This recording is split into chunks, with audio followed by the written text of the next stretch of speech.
Just in the past few minutes, we have learned the specifics of a meeting next week between President Trump and Russian leader Vladimir Putin. It will happen Friday in Alaska. President Trump telling Fox News that Putin will come to talk peace, and ideally a second meeting at some time thereafter will include Ukrainian leader Volodymyr Zelensky. That announcement coming on the deadline for Russia to make peace with Ukraine or face financial penalties from the U.S. Meanwhile, the president is celebrating another peace deal at the White House today. Senior White House correspondent Peter Ducey with the breaking news live from the North Lawn tonight. Good evening, Peter. And Brett, officials here were teasing locations all around the world. President Trump said that it would be somewhere that people would like. And as it turns out, this summit with Vladimir Putin is going to be a home game for President Trump in Alaska. We don't know specifics yet other than it'll be there in a U.S. state on Friday midday. And President Trump is saying that this summit could have actually happened sooner, but there were some security considerations that needed to be ironed out.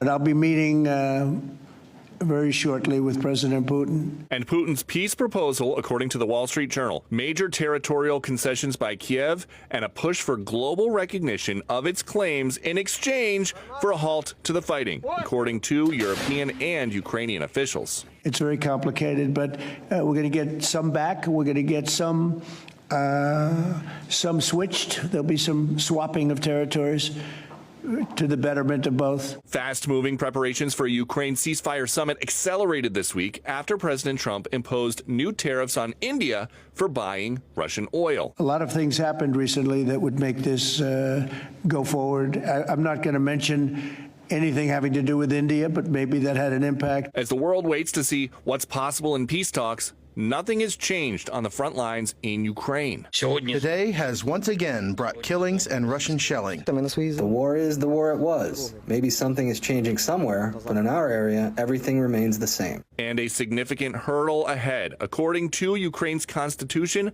Volodymyr Zelensky can't concede any territory unless he's granted permission by a national referendum. Are you surprised that Zelensky hasn't figured out by now, in years of war, how to deal with you and to deal with Putin without needing permission to make concessions from his parliament or from a national referendum? Well, he's going out and getting what he needs. You know, he's not authorized to do certain things. I said, well, you're going to have to get it fast because, in all fairness to President Zelensky, he's getting everything he needs to assuming we get something done.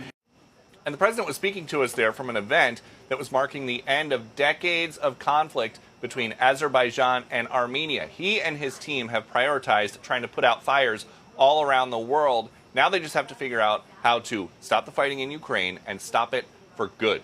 Brett. Yeah, the list is adding up. Another topic, Peter. What are we learning about a major shakeup at the top of the IRS tonight? The Commissioner Billy Long is out. The Treasury Secretary Scott Bessent is in. He will be the temporary IRS commissioner until somebody more permanent can be found.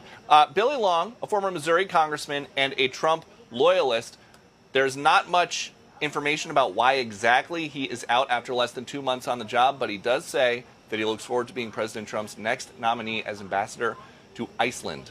Brett. Okay. Peter Ducey live on the North Lawn. Peter, thank you.